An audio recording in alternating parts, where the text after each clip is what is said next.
그날 한 여인이 길거리에서 무너졌습니다. 시장 골목을 지나던 그녀의 눈앞에 펼쳐진 광경은 믿을 수 없는 것이었습니다. 낡은 옷을 입은 젊은 여인이 폐지 수레를 끌고 있었고 그 옆에는 어린 아이가 걸어가고 있었습니다. 그런데 그 아이의 얼굴이 3년 전 세상을 떠난 자신의 아들과 똑같았습니다. 여인은 그 자리에서 입을 막았습니다. 어떻게 이런 일이 가능한지, 대체 무슨 일이 벌어진 것인지 이해할 수 없었습니다. 그리고 더 충격적인 사실이 기다리고 있었습니다. 이 놀라운 반전의 전체 이야기가 궁금하시다면 구독 버튼을 눌러주세요. 평범해 보이는 사람들의 숨겨진 이야기를 매일 전해드립니다. 그렇다면 이 모든 일은 어떻게 시작된 걸까요? 시간을 3년 전으로 되돌려 보겠습니다. 3년 전의 어느 저녁이었습니다. 시어머니는 식탁 앞에 앉아 차갑게 식어가는 저녁을 바라보고 있었습니다. 며느리가 조심스럽게 국그릇을 올려놓았지만 그녀는 쳐다보지도 않았습니다. 결혼한 지가 벌써 몇 년인데 아직도 소식이 없어요. 며느리는 고개를 숙인 채 대답하지 못했습니다. 이미 수없이 들었던 말이었습니다. 시어머니의 목소리는 날이 갈수록 날카로워졌고 며느리를 바라보는 눈빛은 점점 더 차갑게 변해갔습니다. 우리 아들은 아무 문제 없어요. 병원에서 검사도 다 받아봤잖아요. 그러니까 문제는 당신이겠죠. 며느리는 입술을 깨물었습니다. 자신도 병원에 다녀왔고 의사는 아무 문제 없다고 했습니다. 다만 시간이 필요할 뿐이라고 했습니다. 하지만 시어머니는 그 말을 믿지 않았습니다. 씨가 마른 나무에 무슨 꽃이 피겠어요. 우리 아들 인생을 망치고 있는 거예요, 지금. 시어머니의 말은 갈수록 독해졌습니다. 아들이 옆에서 어머니를 말렸지만 그녀는 멈추지 않았습니다. 며느리는 참을 수밖에 없었습니다. 반박할 방법도 증명할 방법도 없었습니다. 그렇게 시간이 흘렀습니다. 며느리에 대한 구박은 날이 갈수록 심해졌습니다. 시어머니는 친척들 앞에서도 며느리를 불임이라고 공공연하게 말했습니다. 며느리가 준비한 음식은 거들떠보지도 않았고 명절 때마다 다른 며느리들과 비교하며 무시했습니다. 다른 집은 벌써 손주가 셋인데 우리 집만 이 모양이네요. 며느리는 그저 견뎠습니다. 남편이 미안해하며 위로했지만 시어머니의 태도는 변하지 않았습니다. 오히려 시간이 지날수록 더욱 심해졌습니다. 그러던 어느 날이었습니다. 남편이 퇴근길에 교통사고를 당했습니다. 갑작스러운 일이었습니다. 병원으로 달려갔지만 이미 늦었습니다. 남편은 그렇게 세상을 떠났습니다. 시어머니는 영정 앞에서 통곡했습니다. 외아들을 잃은 슬픔은 말로 표현할 수 없었습니다. 그녀는 며느리를 바라보았습니다. 눈물로 범벅이 된 얼굴로 며느리를 똑바로 쳐다보았습니다. 당신 때문이야. 시어머니의 목소리는 떨렸습니다. 당신이 아이를 낳지 못해서 우리 아들이 스트레스를 받았어. 그래서 이렇게 된 거야. 다 당신 때문이야. 며느리는 고개를 저었습니다. 그럴 리 없다고 교통사고와는 아무 관련이 없다고 말하려 했지만 시어머니는 듣지 않았습니다. 당신이 우리 집안의 대를 끊었어. 우리 아들한테 희망도 주지 못했어. 이제 와서 무슨 소용이야. 장례식장은 시어머니의 울부짖음으로 가득 찼습니다. 며느리는 그저 남편의 영정 앞에서 눈물만 흘렸습니다. 자신을 향한 비난의 말들이 귓가를 때렸지만 대답할 수 없었습니다. 장례를 치른 후였습니다. 시어머니는 며느리를 불렀습니다. 그녀의 얼굴에는 눈물 자국이 말라 있었고 목소리는 차갑게 가라앉아 있었습니다. 이제 그만 나가요. 며느리는 시어머니를 바라보았습니다. 우리 아들도 없는데 당신이 여기 있을 이유가 뭐가 있어요? 씨도 못 받는 사람이 우리 집에 남아 있어 봤자 의미 없어요. 며느리는 입술을 떨었습니다. 남편을 잃은 슬픔도 채가시지 않았는데 이제는 집에서조차 쫓겨나야 했습니다. 제발 어머님, 제가 잘못한 게 없잖아요. 저도 남편을 잃어서 힘든데. 힘들긴 뭐가 힘들어요. 당신은 젊으니까 다시 시작할 수 있잖아요. 하지만 나는 이제 끝이야. 내 아들을 당신이 빼앗아갔어. 그러니까 나가요. 당장. 시어머니는 며느리의 짐을 싸서 문 밖으로 내던졌습니다. 며느리는 무릎을 꿇고 애원했지만 시어머니는 문을 쾅 닫아버렸습니다. 그렇게 며느리는 집에서 쫓겨났습니다. 차가운 거리에 홀로 남겨진 며느리는 작은 가방 하나를 들고 터벅터벅 걸어갔습니다. 갈 곳도 기댈 곳도 없었습니다. 눈물이 흘러내렸지만 닦을 힘도 없었습니다. 그리고 며칠 후였습니다. 며느리는 병원에서 충격적인 소식을 들었습니다. 임신 8주차였습니다. 그것도 쌍둥이였습니다. 며느리는 그 자리에서 얼어붙었습니다. 남편이 세상을 떠나기 전에 이미 아이가 생긴 것이었습니다. 시어머니가 그토록 원하던 손주가 뱃속에 있었던 것입니다. 그것도 둘이나. 하지만 며느리는 시어머니에게 이 사실을 알리지 않기로 했습니다. 그녀를 그토록 무자비하게 내쫓은 시어머니에게 이제 와서 임신 사실을 말할 수 없었습니다. 며느리는 혼자 결심했습니다. 이 아이들을 혼자서라도 키우겠다고. 아무에게도 기대지 않고 스스로 해내겠다고. 그렇게 며느리는 조용히 사라졌습니다. 며느리가 떠난 후 시어머니의 집은 텅 비어버렸습니다. 처음에는 아무렇지 않았습니다. 오히려 시원하다고 생각했습니다. 쓸모없는 며느리가 사라졌으니 이제 조용히 아들을 애도할 수 있다고 여겼습니다.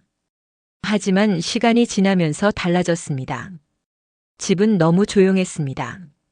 아침에 일어나도 부엌에서 들리던 소리가 없었습니다. 저녁이 되어도 식탁을 차리는 사람이 없었습니다. 빨래도 청소도 모든 것을 혼자 해야 했습니다. 시어머니는 아들의 방문을 열지 못했습니다. 그곳에는 아들의 옷과 책과 물건들이 그대로 남아 있었습니다. 문고리를 잡으면 눈물이 쏟아졌습니다. 내가 왜 그랬을까? 밤마다 그런 생각이 들었습니다. 며느리를 그렇게 내쫓을 필요가 있었을까?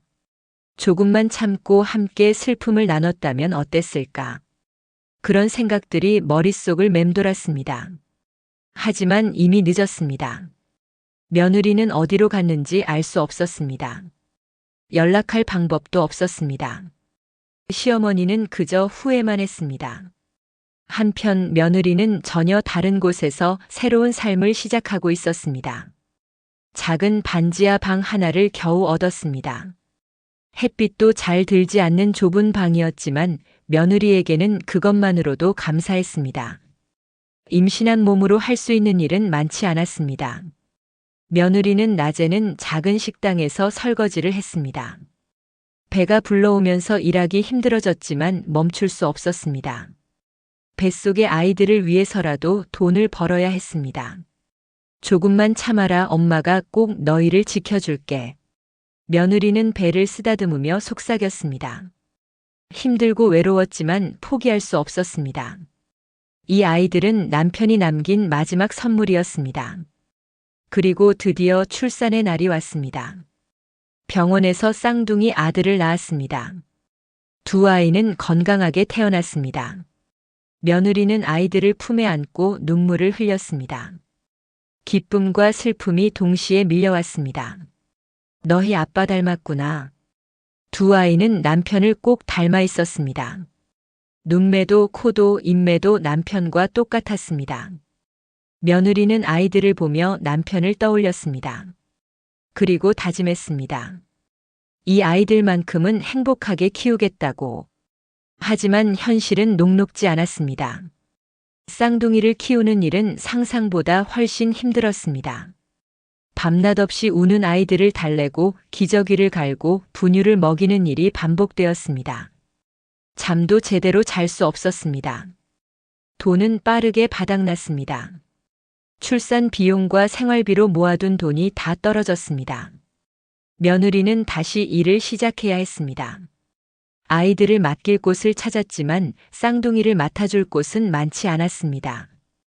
어린이집 비용도 만만치 않았습니다. 며느리는 결국 지하 헌 옷가게에서 아르바이트를 시작했습니다. 시급은 적었지만 아이들을 데리고 일할 수 있다는 점이 좋았습니다. 며느리는 가게 한쪽 구석에 아이들을 누워놓고 일했습니다.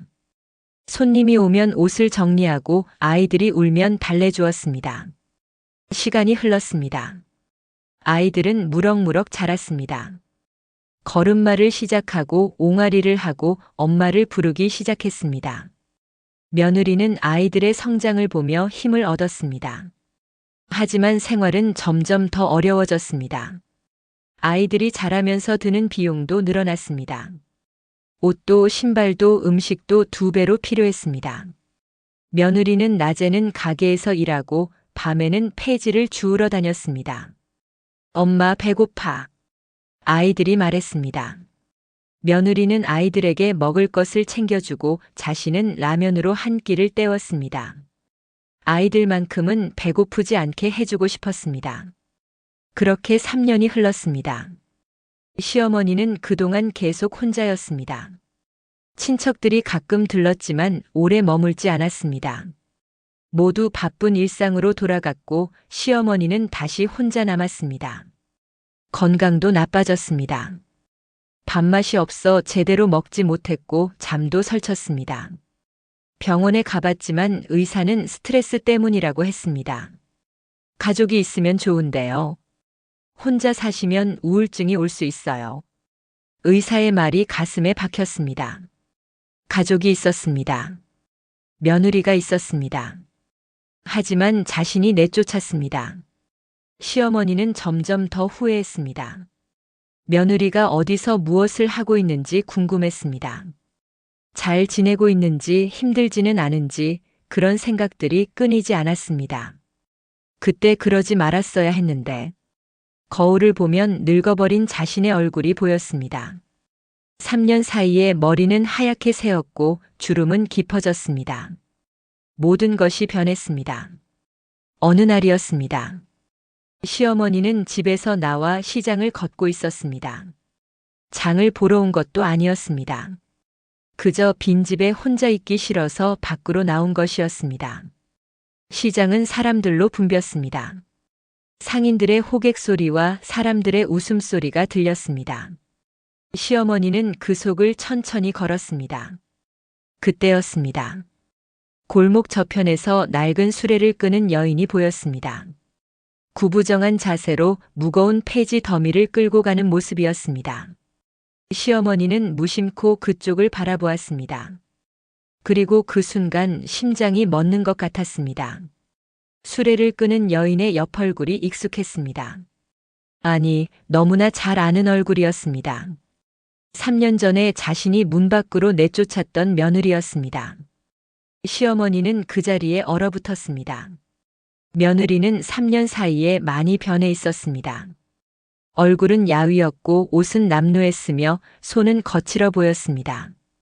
저 사람이 내가 내쫓은 시어머니의 입술이 떨렸습니다. 죄책감이 밀려왔습니다. 며느리가 이렇게 힘들게 살고 있었다니. 폐지를 주우며 살아가고 있었다니. 그런데 그때 며느리 옆에 작은 아이가 걸어가는 것이 보였습니다. 시어머니는 그 아이를 보는 순간 숨이 멎었습니다. 그 아이의 얼굴이 죽은 아들과 똑같았습니다. 시어머니는 그 자리에서 움직일 수 없었습니다. 아이의 얼굴이 너무나 선명했습니다. 죽은 아들의 눈매, 코, 입매가 그대로 있었습니다. 똑같았습니다. 마치 아들이 어렸을 때로 돌아간 것 같았습니다. 어떻게 이럴 수가. 시어머니의 손이 떨렸습니다. 심장이 미친 듯이 뛰었습니다. 머릿속이 하얗게 변했습니다. 이해할 수 없었습니다.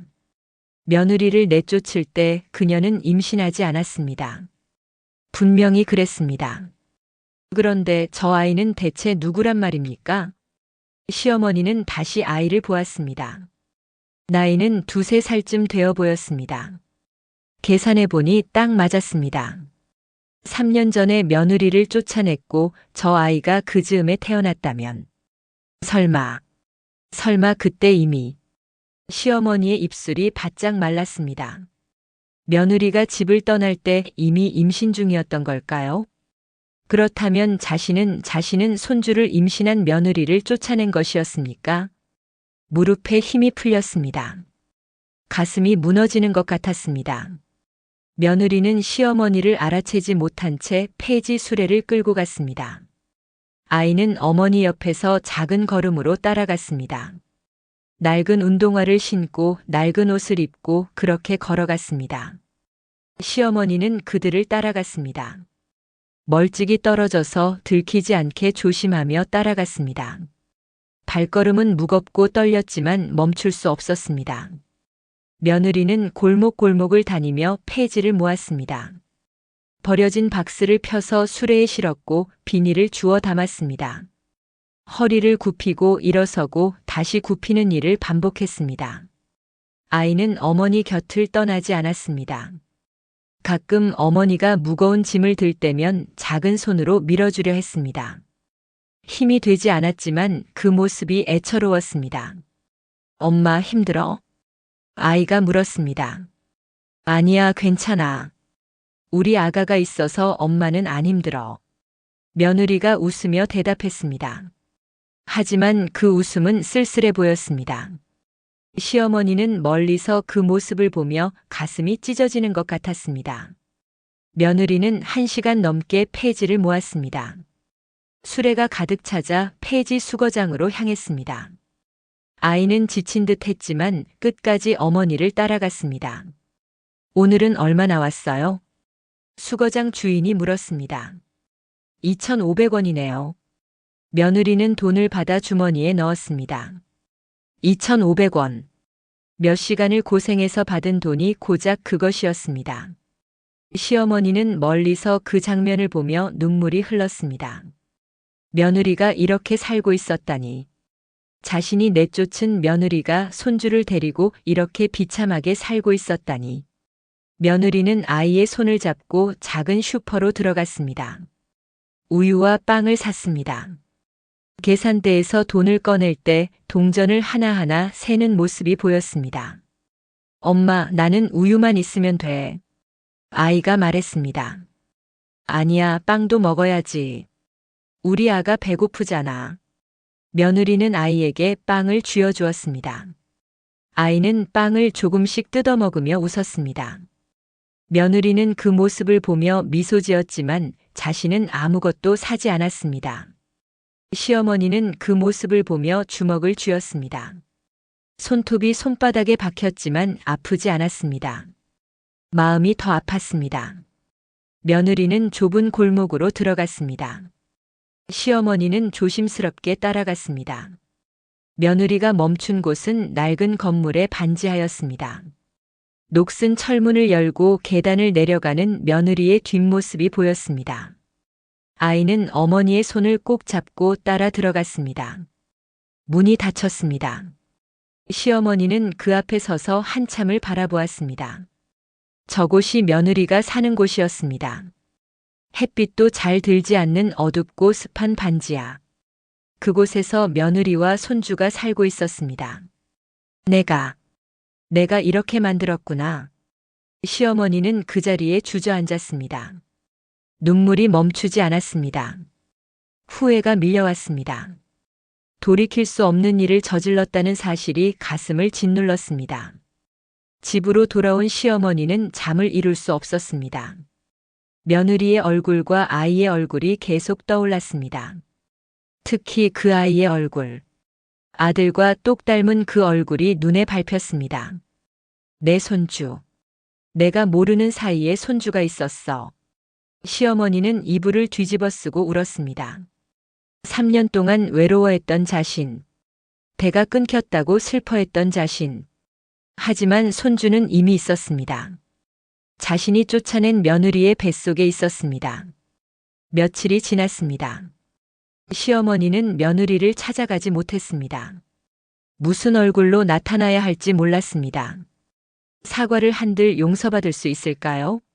그런 자격이 자신에게 있을까요? 하지만 손주를 보고 싶었습니다. 가까이서 보고 싶었습니다. 안아보고 싶었습니다. 아들과 닮은 그 아이를, 자신의 핏줄인 그 아이를 만나고 싶었습니다. 시어머니는 다시 시장으로 나갔습니다. 며느리를 볼 수 있을까 하는 기대를 안고 골목을 걸었습니다. 하지만 며느리는 보이지 않았습니다. 그렇게 며칠을 헤맸습니다.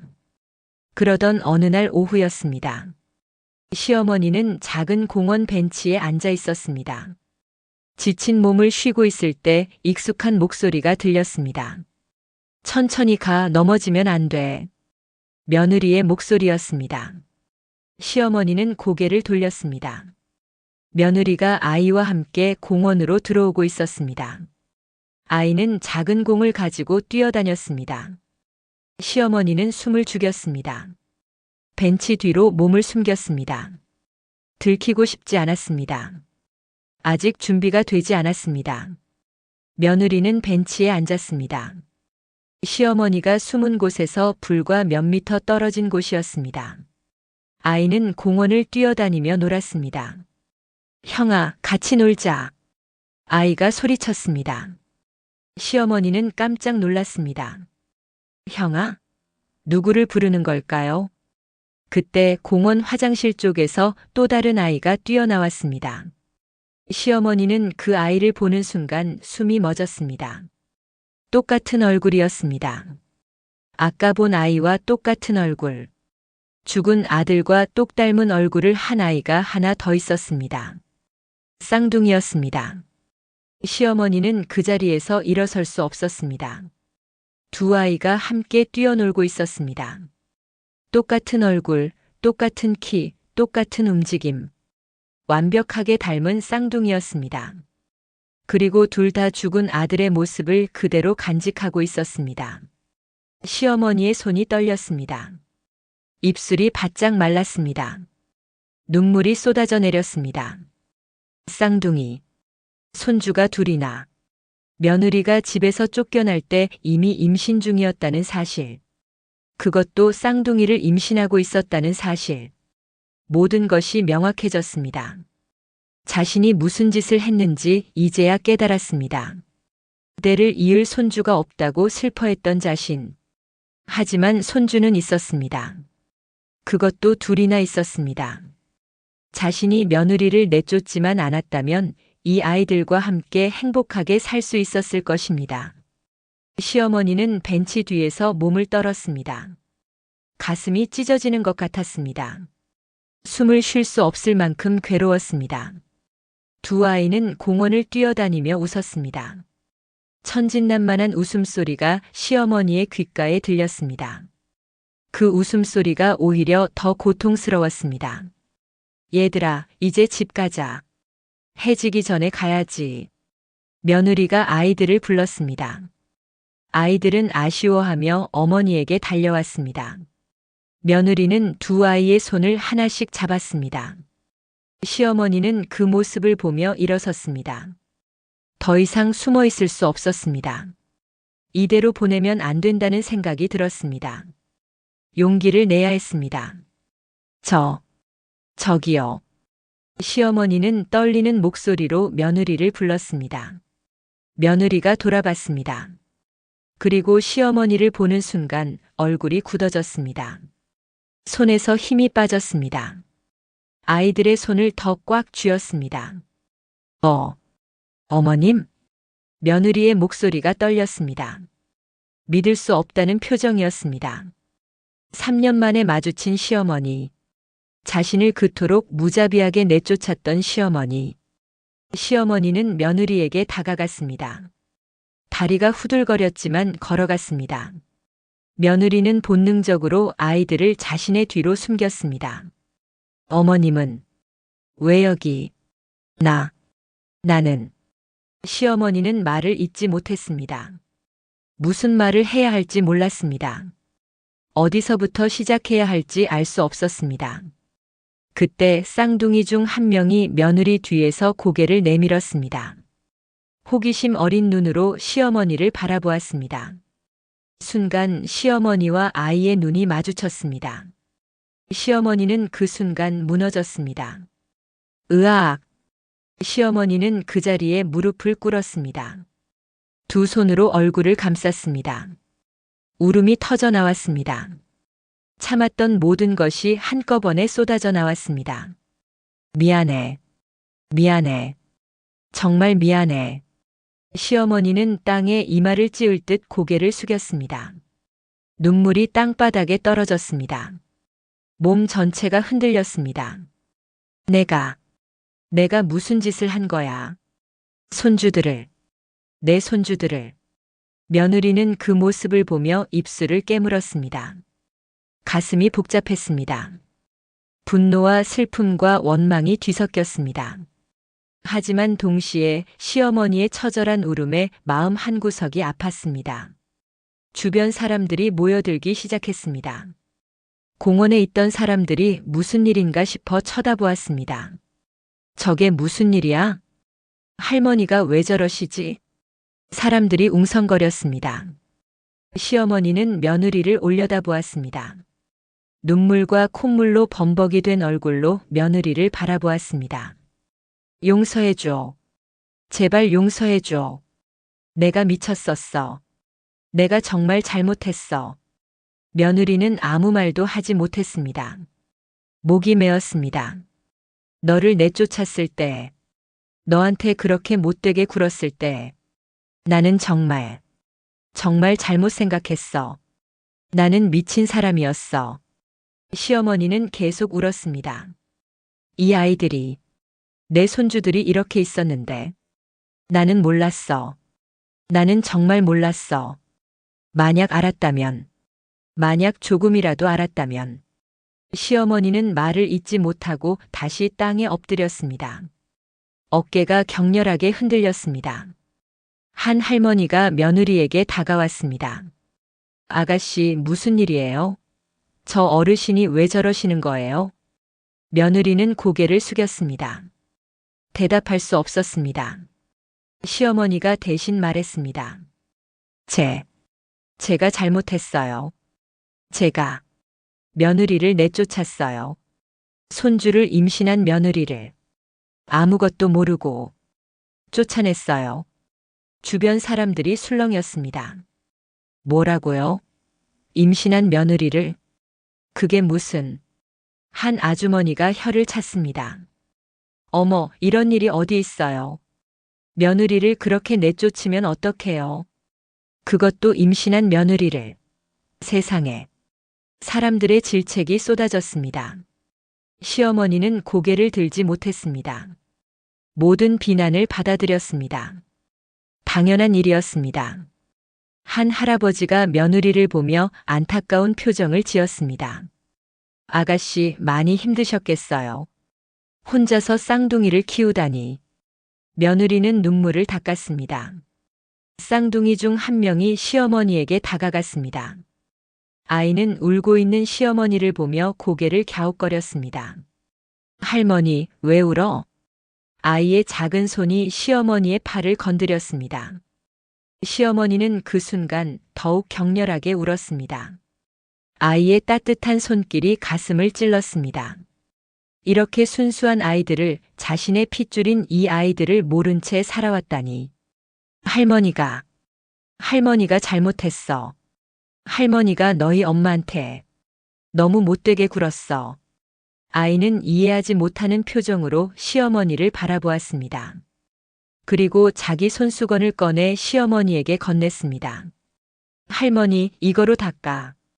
그 순간이었습니다. 며느리의 눈에서도 눈물이 흘러내렸습니다. 아이의 순수함이, 시어머니의 처절한 뉘우침이, 모든 것이 뒤섞여 가슴을 흔들었습니다. 시어머니는 아이가 건넨 손수건을 받았습니다. 그리고 그것을 꽉 쥐고 다시 며느리를 올려다보았습니다. 제발 한 번만 기회를 줘. 내가 보상할게. 내가 뭐든지 할게. 제발. 시어머니의 목소리는 절박했습니다. 진심이 담겨 있었습니다. 며느리는 떨리는 손으로 두 아이를 끌어안았습니다. 마음이 복잡했습니다. 용서할 수 있을까요? 용서해야 할까요? 하지만 아이들을 보았습니다. 이 아이들에게는 할머니가 필요했습니다. 가족이 필요했습니다. 며느리는 천천히 입을 열었습니다.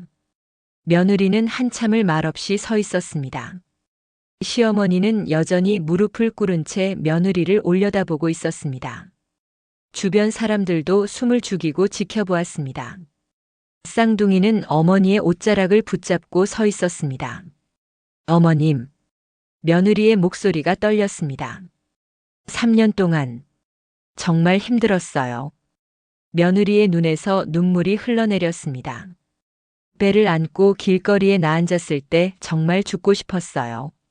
남편도 없고 갈 곳도 없고 기댈 사람도 없었어요. 시어머니는 고개를 더 숙였습니다. 아이들을 낳았을 때도 너무 기쁘면서도 무서웠어요. 이 아이들을 어떻게 키우나, 혼자서 어떻게 해내나. 매일 밤 그 생각뿐이었어요. 며느리의 목소리가 점점 떨렸습니다. 폐지를 주우면서도 아르바이트를 하면서도 단 하루도 편한 날이 없었어요.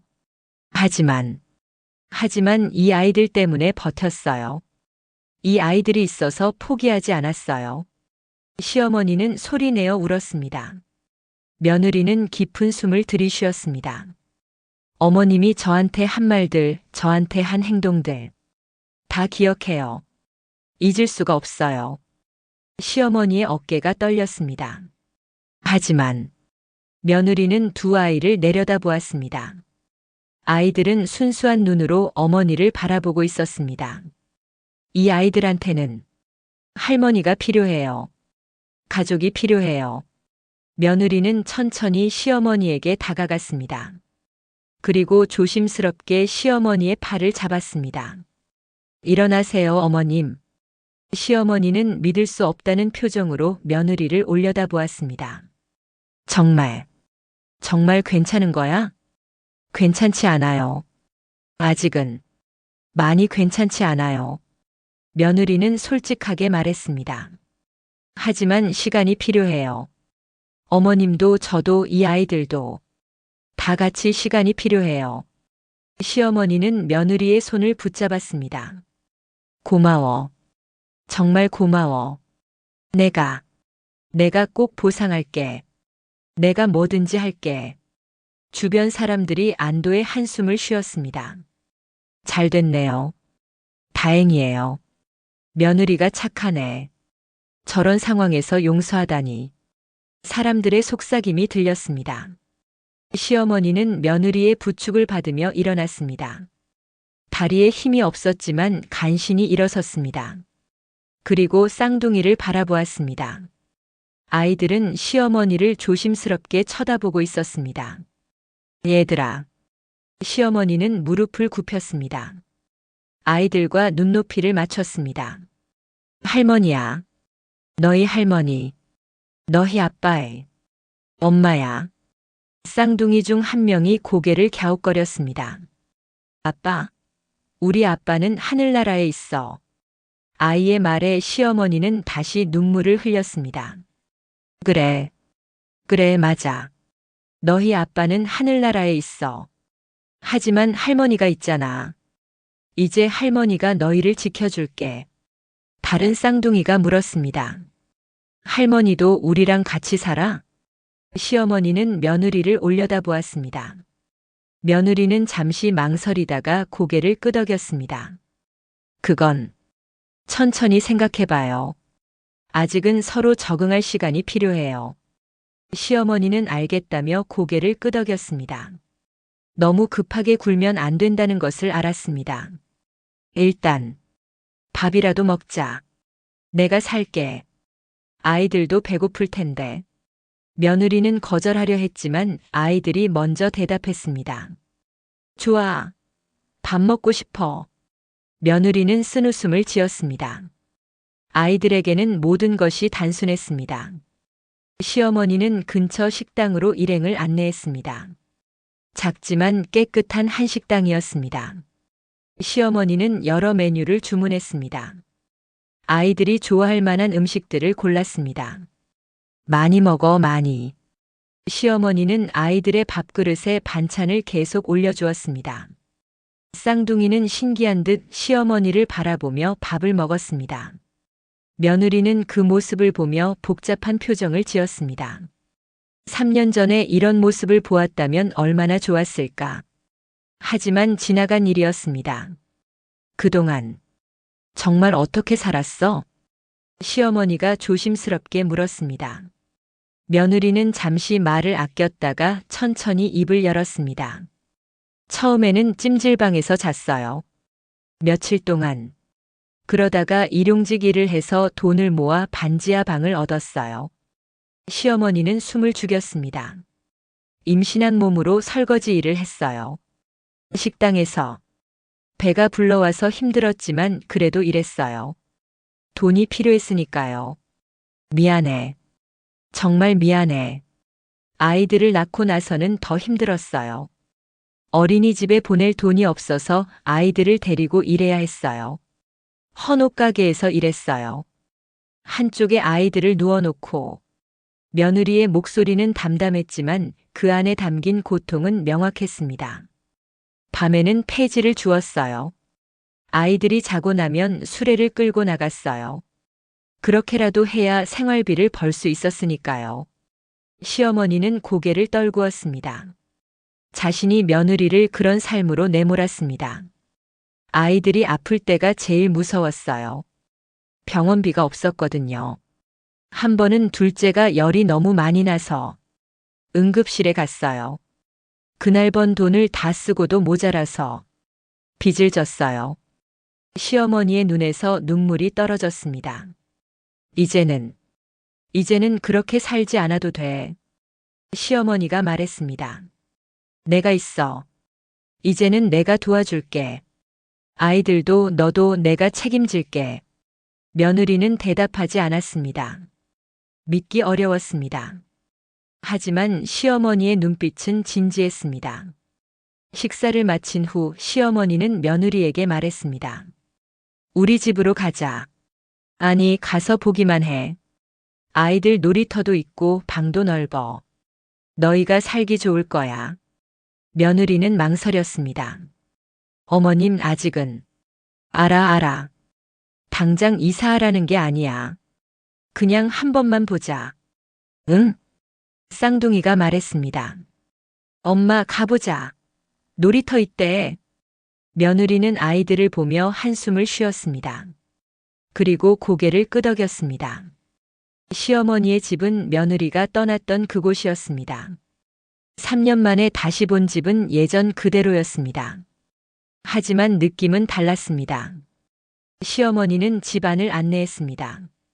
아이들 방도 보여주었습니다. 원래는 아들의 방이었던 곳이었습니다. 여기를 아이들 방으로 쓰면 어떨까? 침대도 2개 놓고 책상도 놓고. 며느리는 그 방을 보며 가슴이 아팠습니다.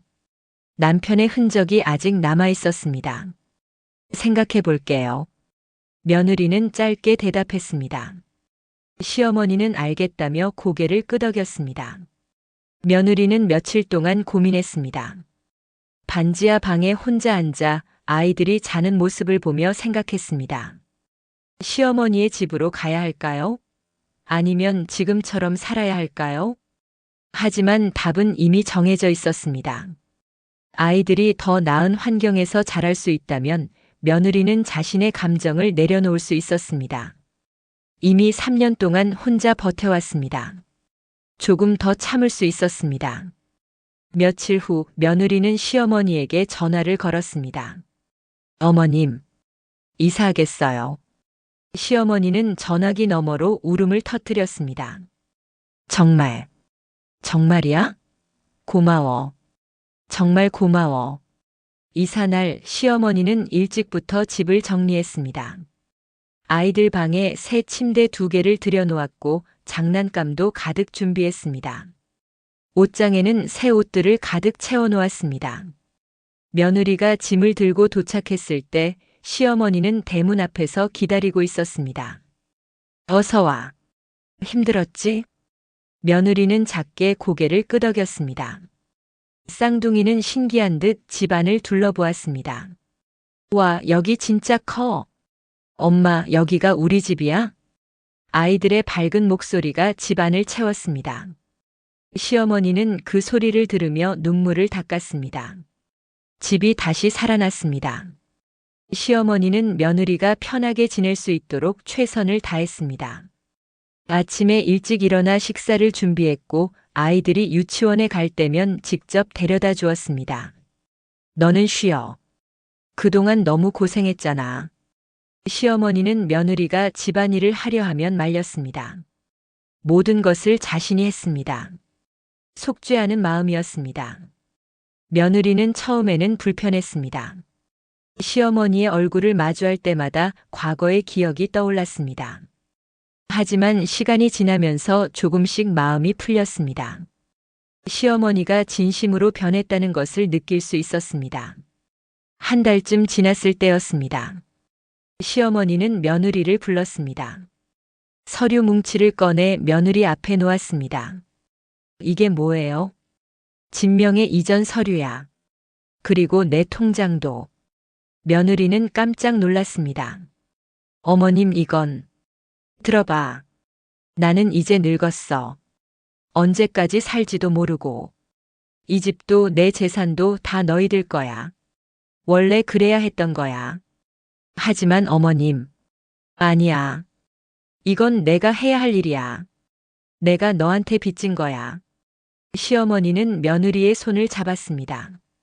3년 동안 내가 고생한 것, 아이들이 겪은 것, 다 내 책임이야. 이걸로 보상이 될 순 없지만 최소한 이것만큼은 해야 해. 며느리는 눈물을 흘렸습니다. 어머님, 저는 그런 걸 바라고 온 게 아니에요. 알아. 그래서 더 미안해. 너 같은 며느리를 내가 그렇게 대했다니. 정말 죄송해. 시어머니도 눈물을 흘렸습니다. 이제는 편하게 살자. 응?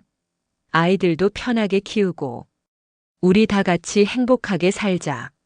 며느리는 시어머니를 껴안았습니다. 3년 동안 쌓였던 응어리가 조금씩 풀렸습니다.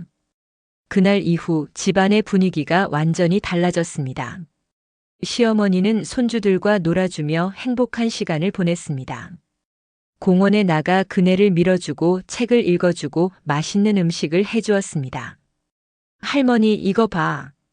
할머니, 나 그림 그렸어. 쌍둥이는 할머니를 따랐습니다.